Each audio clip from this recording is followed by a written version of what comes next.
Assalamualaikum warahmatullahi wabarakatuh. Perkenalkan, nama saya Yulda Citra dengan NIM A22122124, program studi pendidikan biologi. Izin membuat video ini dalam rangka memenuhi tugas struktur hewan. Baik, di sini saya akan menjelaskan mengenai sistem rangka dan sistem pencernaan. Yang pertama, sistem rangka. Apa itu sistem rangka? Sistem rangka adalah suatu sistem organ yang memberikan dukungan fisik pada makhluk hidup. Selain itu, sistem rangka juga dapat diartikan sebagai suatu susunan dari organ-organ yang mempunyai fungsi atau pekerjaan tertentu yang terdiri dari kerangka skeleton.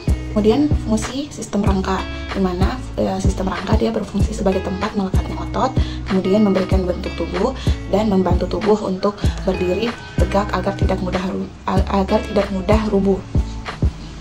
Nah, kemudian ada jenis rangka pada hewan, di mana ada exoskeleton, di mana exoskeleton ini dia terdapat di luar tubuh, dan endoskeleton, di mana terdapat di dalam tubuh. Kemudian sistem rangka iskes. Bentuk tubuh ikan merupakan interaksi antara sistem rangka dengan sistem otot, serta evolusi dalam adaptasi kedua sistem tersebut terhadap lingkungannya. Tulang tengkorak pada ikan berfungsi untuk membungkus atau melindungi otak, karena otak merupakan organ yang lembut tetapi mempunyai peran yang besar bagi kehidupan ikan. Nah, pada struktur anatomi ikan secara garis besar, tubuh ikan tersusun atas 3 bagian, yaitu kepala, batang, tubuh, dan ekor. Kemudian, rangka ikan berdasarkan letaknya dapat dibedakan menjadi 2, yaitu exoskeleton dan endoskeleton. Dan struktur rangka viscus terdiri atas 2 bagian, yaitu rangka aksial dan rangka apendikular. Nah, kemudian kita ke sistem rangka amfibi pada katak. Nah, rangka katak tersusun atas endoskeleton yang dikosong oleh bagian yang lunak pada fase beruduh, tulangnya masih lunak dan menjadi keras pada fase dewasa. Pada sambungan tulang masih tetap lunak dengan permukaan yang licin. Nah, pada katak sendiri, tulang yang panjang dibedakan menjadi 2 bagian, yaitu bagian atas pada bagian sentral yang disebut diaphes, dan kedua ujung yang disebut epiphyse. Tulang tengkorak pada ikan berfungsi untuk membungkus atau melindungi otak, karena otak merupakan organ yang lembut, tetapi mempunyai peranan yang besar bagi kehidupan ikan. Skeleton pada katak amfibi dibagi menjadi 2, yaitu pertama ada skeleton aksial, tempurung kepala, vertebrae, dan sternum. Kemudian ada skeleton apendikular, kaki. Jadi ada sistem rangka reptil pada kadal, di mana tubuh kadal kebun terdiri dari 4 bagian, yaitu pertama kepala, kedua leher, ketiga badan, dan yang keempat ekor.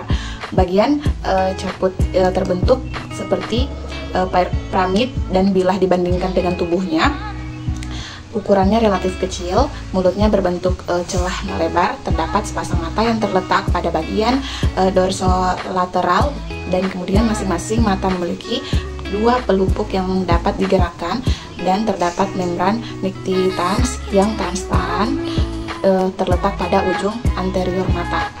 Nah, kita ke sistem rangka aves pada burung. Di struktur rangka pada burung banyak mengalami diferensiasi, misalnya pada bagian kolumna vertebralis atau tulang belakang vertebra pada burung, misalnya burung dara, dibagi menjadi 4 bagian, yaitu pertama ada vertebra thoracalis terakhir, ada vertebra lumbalis, ada vertebra sacralis, dan yang terakhir vertebra pundalis anterior. Nah, sistem rangka mamalia, di mana tulang tengkorak mamalia hanya terdiri dari 35 tulang atau kurang dari itu, meskipun berjumlah lebih sedikit, tetapi tulang-tulang tengkorak mamalia lebih kuat dan lebih padat. Kemudian pada reptil dan mamalia, kolumna vertebralis dibagi menjadi 5 bagian, yaitu vertebra cervicalis, leher, vertebra thoracalis, punggung, vertebra lumbalis, pinggang, vertebra sacralis, sakral atau pelvis, dan vertebra pundalis, ekor. Nah, sternum pada mamalia adalah manubrium, corpus sternum, dan civestemum yang berupa tulang rawan. Kemudian ada sistem pencernaan pada hewan. Nah, sistem pencernaan pada manusia dan hewan ini merupakan serangkaian proses untuk mengubah makanan dengan bantuan enzim dan menyerap sari makanan yang dibutuhkan oleh tubuh. Sistem pencernaan sendiri merupakan sistem yang memproses mengubah makanan dan menyerap sari makanan yang berupa nutrisi-nutrisi yang dibutuhkan oleh tubuh. Pada sistem pencernaan pada hewan, ada herbivora dan karnivora. Yang pertama ada mulut, lambung, dan usus halus. Kemudian kita ke sistem pencernaan pada burung. Nah, bisa dilihat pada gambar. Ada aves, terdiri dari mulut, kerongkongan, tembok, lambung kelenjar, lambung penguya atau empedal, usus halus, usus besar, rektum, dan kloaka. Kemudian ada pada reptil, dia terdiri atas mulut, kerongkongan, lambung, usus, dan kloaka. Nah, kemudian ada gambar amfibi dan ikan, dimana kalau amfibi dia terdiri atas mulut, kerongkongan, jambung, usus, dan kloaka. Kalau pada ikan dia terdiri atas mulut, kerongkongan, lambung, usus, dan anus. Kemudian ada proses pencernaan. Yang pertama ada ginesti, di mana pencernaan dimulai dengan makanan yang dimasukkan ke dalam tubuh hewan melalui mulut atau bagian lain yang sesuai. Kemudian ada pengunyahan, di mana jika hewan memiliki gigi makanan mungkin dikunyah atau dipecah menjadi potongan-potongan yang lebih kecil. Kemudian ada pencernaan kimia, di mana pencernaan kimia ini dimulai ketika makanan masuk ke dalam lambung atau rongga pencernaan lainnya. Kemudian pada usus besar, pencernaan berlanjut melalui usus besar, di mana nutrisi diserap ke dalam aliran darah hewan. Kemudian ada ekskresi, di mana sisa makanan yang tidak dapat dicerna diekskresikan dari tubuh hewan melalui rektum dan anus sebagai tinja. Penyakit pada sistem pencernaan itu bermacam-macam. Pertama ada hepatitis, di mana gangguan hati dapat berdampak pada sistem pencernaan hewan. Kemudian ada yang namanya kencing batu, di mana kencing batu ini dia dapat mengganggu saluran kemih dan pencernaan hewan.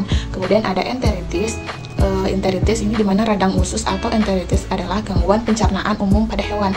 Nah, sindrom pencernaan iritasi, terutama pada kucing, gangguan sindrom pencernaan iritasi ini dia dapat menyebabkan muntah dan diare.